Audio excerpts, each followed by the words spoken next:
Well, recently I covered the Razor Blade on my channel and the Tiger, and the Razor Blade is a 3-burst weapon, and the Tiger has a scope, so if you put the two together, you get the Deathstalker. And, the Deathstalker, well, those other two weapons must have been related. It is a weapon, it shoots things, it definitely functions, but that's all I got. Yeah, so this is kind of going to break the streak of these past weapons, where the past few weapon reviews, I've been like, hey, wow, this might be a new weapon in my arsenal. This is actually pretty good. And the Deathstalker is, it is definitely, it works. It shoots enemies and they do take damage. That's what I will say. Now, this could be a decent game for the early game if you're just picking up a weapon to run, but the Deathstalker is very, very accurate, has a really good range, and it is good for sniping at a distance, and it could be a fantastic weapon to hand to, like, an assault weapon, you know, a defender, for example. That would be a pretty good use case for that. However, in the hands of a human, I think you have a lot of better options. Now, I know a lot of you are probably clicking off at this point, but bear with me, bear with me.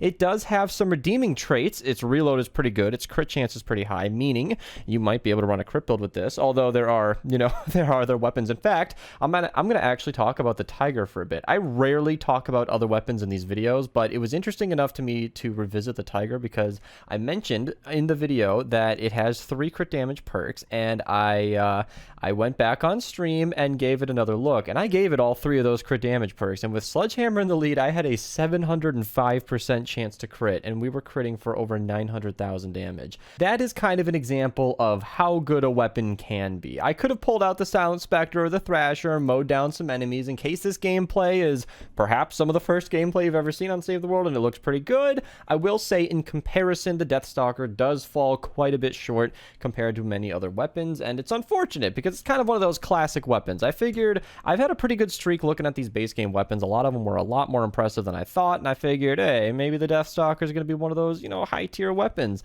Not going to lie, I actually thought it was a sniper for the longest time. Turns out the Deathwing is a weapon that exists, and it's actually, that's the sniper. So the Deathstalker is an AR. You probably would have figured that out by now, but this was news to me. I'm not even going to lie to you guys. So honestly, if there is any way you're going to perk this weapon, let's go over it. If any of you are still convinced that you're going to be leveling this weapon up, I suppose we could give it a conversation. Now, if you've seen any of the other base game weapons, there is going to be absolutely no news here. However, the 6th perk does give us a little bit to work with. Like, the headshot eliminations causing an explosion can give it some group damage, which it did struggle with.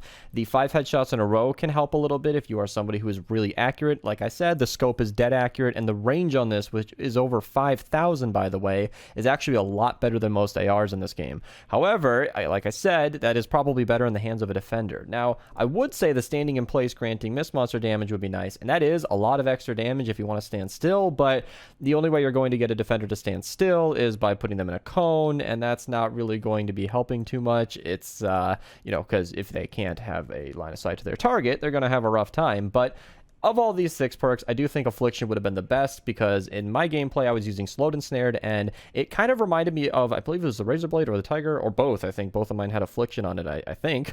That was a very nice thing to have because a lot of enemies, when they don't die right away to that burst or that crit or whatever you need to kill an enemy, they would tick away over time from the damage coming from Affliction. And on the Deathstalker, I was, well, stuck with Slowed and Snared. So Affliction would have been very, very useful because this is another one of those cases where alone in my party, one burst didn't always do it, and that is quite frustrating to shoot 3 out of your 15 shots. Now, I did have ammo recovery, but that's a little different. To shoot essentially 1/5 of your magazine into an enemy and not even kill it is like, wow, that is a normal enemy. How is it not dead? Affliction would have helped a lot there. And against the bigger targets, I've been dogging on this weapon pretty hard. It did do well enough. I mean, against the mist monsters especially, I was able to, you know, 2 or 3 burst a lot of them out of the air, and that was really impressive to me.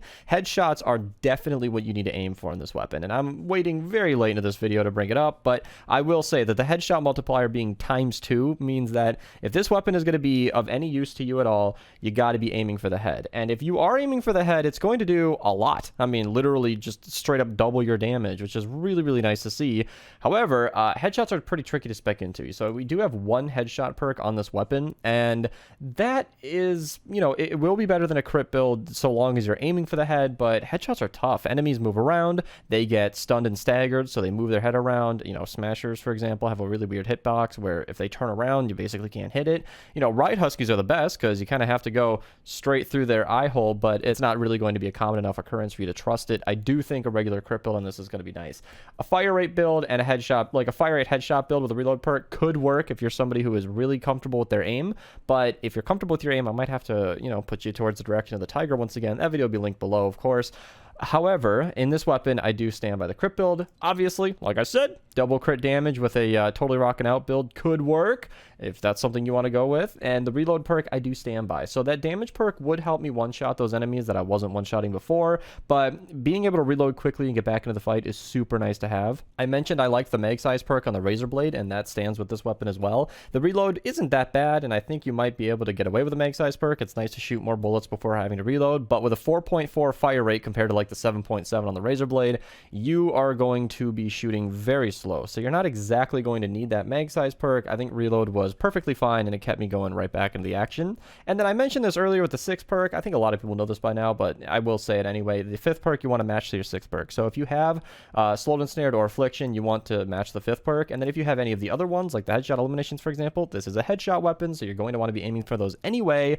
Damage to miss monsters and bosses would definitely be the way to go, because you're not going to be stunning, staggering enemies very often. If they're freezing a lot and you're using floor freeze, then okay. If you're using that kind of advanced strategy, then you're probably somebody who's leveled up a weapon that's not the Deathstalker, but hey, you know, you can do whatever you want. But I would definitely recommend matching or damage to miss monsters and the bosses, because they are going to be the ones giving you the most trouble. And then of course, finally, the element is just kind of the same as usual. You're going to want nature as of today, because we are in an ice storm, and I've been mentioning this in every video just because futures, you know, the future exists, and it might change where the ice storm modifier being on every single 4-player mission might be fire, it might be nature, it might be whatever, you know, or water in our case. So you're going to want to change your element accordingly. If it's water, use nature. If it's, you know, if it's nature, use fire. If it's fire, use water. And then physical is going to be best if you're in Stonewood or Plankerton. But if you're in Stonewood or Plankerton, I'd highly recommend leaving this weapon alone and not actually perking it at all, because it's not really worth re-perking a weapon that you're not going to use into the end game. And if you're in like Canny or Twine, then picking the element would definitely matter. However, if you are in Canny or Twine, I'd highly recommend just using literally any other weapon. And for the first time since the Nailer, I'm going to go ahead and just get my re-perk back. If you guys enjoyed this video, feel free to use code Mista at your checkout. It really does support me more than I can share. If you guys also want to support me, subscribing to the channel helps a ton. If you guys want to become a channel member, you can do so here with the join button on the channel, link in the description below. You get to use these nice emotes down in the comments below. If you guys want to follow me on Twitch, my streams are awesome. Get to hang out with you guys there. Thank you guys so much for watching, and have a nice day.